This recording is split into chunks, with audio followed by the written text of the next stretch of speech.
سیاسی میدان میں دیکھتے ہیں کیونکہ اس ارینا میں بھی بہت کچھ ہوا ہے ویکینڈ پہ. جیسے کہ کل آپ کو پتا ہے کل ہوئے ہیں ضمنی انتخابات اور ان ضمنی انتخابات کے نتائج ہمیں جو بتا رہے ہیں وہ ہم آپ کے سامنے رکھ دیتے ہیں. ضمنی الیکشن میں قومی اور صوبائی اسمبلی کی تمام جو 21 حلقے تھے اس کے غیر حتمی غیر سرکاری نتائج برآمد ہو گئے ہیں اور ARY نیوز نے اپنی روایت برقرار رکھتے ہوئے سب سے پہلے نتائج آپ سے شیئر بھی کیے. اور ساتھ ہی آپ کو بتا دیں جو یہ نتائج اب بتا رہے ہیں اس کے مطابق قومی اسمبلی کے 5 حلقوں کے نتائج ہمیں یہ بتاتے ہیں کہ NA 8 باجوڑ سے آزاد امیدوار مبارک زیب خان نے بازی ماری ہے. NA 44 کی بات کر لیتے ہیں جو کہ ڈیرہ اسماعیل خان کا حلقہ ہے. یہاں سے سنی اتحاد کونسل کے فیصل امین.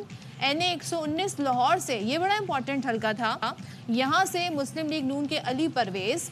NA 132 قصور سے یہ شہباز شریف صاحب نے یہ نشست چھوڑی تھی. یہاں سے مسلم لیگ نون کے رشید احمد خان اور NA 196 قمبر شہداد کوٹ سے PP کے خورشید جنیجو کامیاب ہوئے ہیں. یعنی پری ڈومیننٹلی کل بائی الیکشنز میں نون لیگ کا پلڑا جو ہے وہ بہت ہی بھاری رہا ہے اور جہاں پہ جو پیپلز پارٹی کی سیٹیں تھی وہ انہوں نے نکالی جو کہ PPP کی صوبائی اسمبلیاں تھی. پیپلز پارٹی کے لیے تو ون ون سچویشن ہی ہے ایبسلیوٹلی. اور لیکن بہت سے لوگ ایکسپیکٹ کر رہے تھے کہ بائی الیکشنز میں ہو سکتا ہے کہ سنی اتحاد کونسل کم PTI کے جو ممبران ہیں وہ کم بیک کریں گے لیکن ایسا بالکل بھی نہیں ہوا. تو کچھ صدف آپ نے بتایا کچھ میں بتا دوں.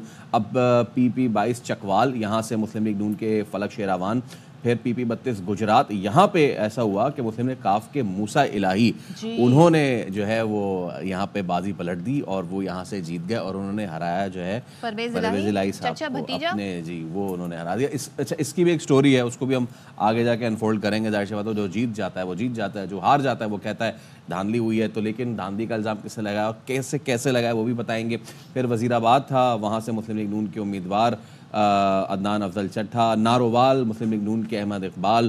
تو ان ساری جگہوں سے نون لیگ جو ہے وہ بڑے جو ہے وہ ڈومیننٹلی مسلم لیگ نون کے امیدوار کامیاب ہوئے. سعید اکبر اور PP 139 شیخوپورہ بھی مسلم لیگ نون کا مانا جاتا تھا حلقہ. مسلم لیگ نون کے رانا افضال یہاں سے کامیاب ہوئے ہیں.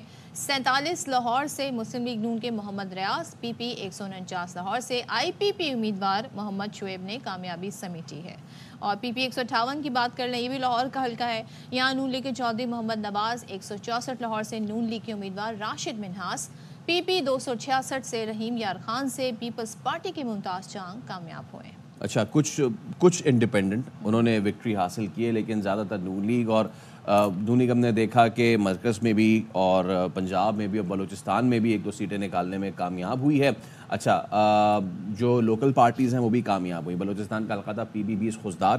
یہاں سے BNP کے میر جہاں سے مینگل اور اگین نون لیگ لسبیلا بلوچستان سے مسلم لیگ نون کے محمد زرین خان یہاں سے کامیاب ہوا. اب ایسے میں ARY نیوز نے جو ہمیشہ کی روایت ہے سب سے پہلے انتخابی نتائج دینے کی اس روایت کو برقرار رکھا. کل پورا دن ہم نے آپ کو اپڈیٹ کر کے رکھا کہ کیا صورتحال ہو رہی ہے اور کیا معاملات ہو رہے ہیں.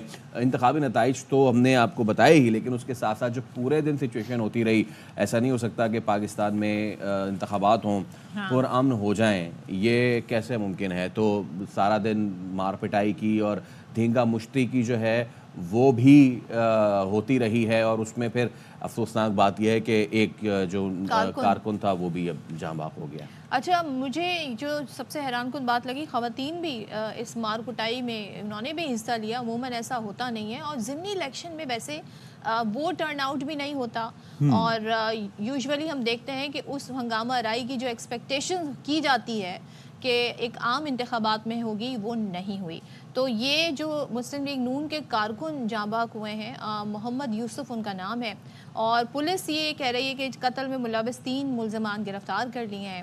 اور PP 139 فیروز والا میں نون لیگ اور PTI کے کارکن آمنے سامنے آئے. وہی مار کٹائی کی بات اور خواتین نے بھی حصہ ڈالا. جھگڑے کے باعث کچھ دیر کے لیے پولنگ روکی گئی. شیخوپورہ میں بھی ہم نے اسی طرح کی وہاں پر لڑائی دیکھی. ہوائی فائرنگ سے 3 افراد زخمی ہوئے.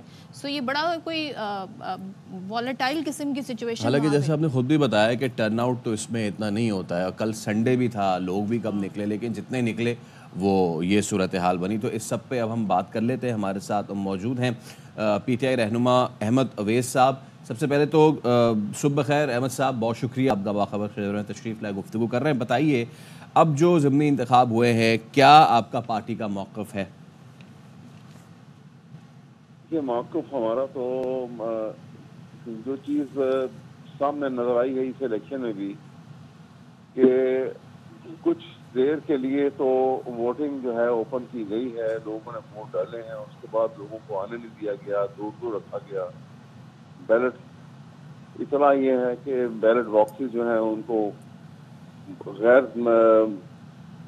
جو ہے قانونی طریقے سے ان کو بھرا گیا ہے، ان کو ان میں جو ناجائز طریقے ہیں اسی طرح سے ریگنگ کے وہ پوسٹ ریگنگ جو ہے وہ کی گئی ہے وہاں پر. یہ ایک سب سے بڑی جو تکلیف دہ بات ہے کہ ہمارے یہاں پہ جب تک قانون کی بالادستی کو صحیح طریقے سے نافذ نہیں کیا جائے گا اور اس کو ایک قانونی اور مورلی ایک بڑا جرم نہیں قرار دیا جائے گا تو یہ ہم سدھرنے کی طرف کبھی نہیں آئے. ویسے صاحب ایک چیز اور بتائیے گا، اب جو نتائج ہیں بہرحال ہمارے سامنے نتائج ہیں، یہ سرکاری نتائج ہیں. اب نون لیگ یہ موقف اپنا رہی ہے کہ ضمنی الیکشن میں عوام نے پاکستان تحریک انصاف کو مسترد کر دیا. ان کا جو بیانیہ تھا، جو عوامی مقبولیت کی بات کرتے تھے، اب پارٹی کہہ رہی ہے اب ایسا معاملہ رہا نہیں ہے. جو فیبرری تک معاملہ تھا اب وہ نہیں رہا ہے پاکستان تحریک انصاف کے ساتھ. اس بیانیہ جو وہ بنا رہے ہیں اس پر آپ کیا کہیے گا؟ دیکھیں نا، بیانیہ بنانے والے کون ہیں؟ حکومت کون سی بنانے والی ہے؟ جو حکومت خود جو ہے وہ سٹولن مینڈیٹ کے اوپر مارج وجود میں آتی ہے، اس کے بعد وہ ایک جھوٹا اوتھ لیتی ہے اور اس کے بعد وہ حکومت کی فارمیشن ہو جاتی ہے. اب ایسا پرائم منسٹر اور ایسی کیبنٹ ممبرز جو ہیں وہ یہ بیانیہ نہیں دیں گے تو اور کیا دیں گے؟ پرابلم تو یہی ہے سب سے بڑی، جو اوپر سے نیچے تک یہ سلسلہ جو ہے یہ چلا آ رہا ہے، مستقل چلا آ رہا ہے. مطلب وہ یہ بتا رہے ہیں آپ کا پاپولیرٹی کا گراف گریجولی گر رہا ہے، یہ الیکشن یہ بتاتے ہیں ہمیں. دیکھیے وہ میں آپ کو بتایا نا کہ اب تو پہلے الیکشن ہوئے تو اس وقت تو کیئر ٹیکر سیٹ اپ تھا جو کہ ریوارڈ کیا گیا. آپ نے دیکھ لیا پنجاب میں بالخصوص جو چیف منسٹر تھا کیئر ٹیکر، اس کو کس بات کا ریوارڈ دیا گیا کہ اس کو جو ہے وہ انٹیریئر منسٹر بنا دیا گیا فیڈرل گورنمنٹ کا.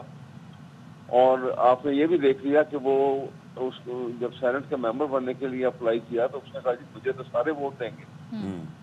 اچھا احمد اویس صاحب، بڑی خطرناک ہے. احمد اویس صاحب، اب اس الیکشن سے پہلے بھی ماحول تو بن ہی رہا تھا. ہم بارہا یہ دیکھ رہے تھے کہ قومی اسمبلی کے اجلاس میں احتجاج بھی ہو رہا ہے، پھر الائنس بھی بن گیا، ناؤ اب بائی الیکشنز بھی ہو گئے. اب کیا پارٹی کا موقف ہے؟ اب چیزوں کو کیسے آگے لے کے بڑھنا ہے؟ جیسے کہ صدر کی جانب سے بھی بار بار مفاہمت کا کہا جا رہا ہے، کریں گے یا پھر فل فلیجڈ اپوزیشن کی طرف جائیں گے، احتجاج وغیرہ؟ دیکھیے احتجاج تو بالکل کریں گے، وہ ہمارا حق ہے اور یہ رائٹ جو کچھ ہوا ہے. لیکن اگر کوئی پرپوزل، دیکھیں گورنمنٹ جب بن جاتی ہے نا تو میگنیٹیوٹی جو ہے وہ گورنمنٹ کو دکھانی ہوتی ہے. یہ شہباز شریف کو چاہیے کہ وہ ایک ہاتھ جو ہے آگے بڑھائے اور بتائے کہ یہ ان باتوں کے اوپر ہم آپ سے بات کرنے کو تیار ہیں.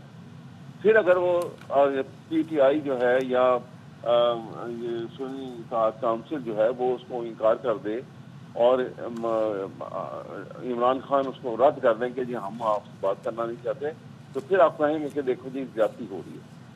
لیکن یہ سٹیپ تو لیا نہیں گیا. خالی پریزیڈنٹ کا یہ کہہ دینا کہ جی اب آگے بڑھائے، مفاہمت ہونی چاہیے، بڑی اچھی بات ہے، ہونی چاہیے.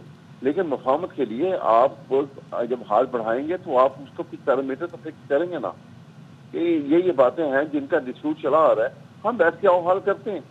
بھٹو صاحب نے بھی یہ کیا تھا، آپ کو یا اگر دیکھیے اس زمانے کو لے جائیے آپ 1977 میں جب الیکشن کے ریگنگ کے اوپر ہی جھگڑا ہوا تھا اور پھر بہت بڑی موومنٹ چل پڑی تھی اور وہ نظام مصطفیٰ موومنٹ میں تبدیل ہو گئی تھی. وہاں پر بھی مفاہمت کے لیے ان کی طرف سے پرپوزل آئی تھی اور پھر بیٹھ کے نیگوسیشن ہوئی تھی اور ریزلٹ دیر آف سیٹلمنٹ ہو گئی تھی. یہ اسٹیپ تو ان کو لینے ہوں گے. خالی کہہ دینا تو کافی نہیں ہے. ایک lofty statement is not enough.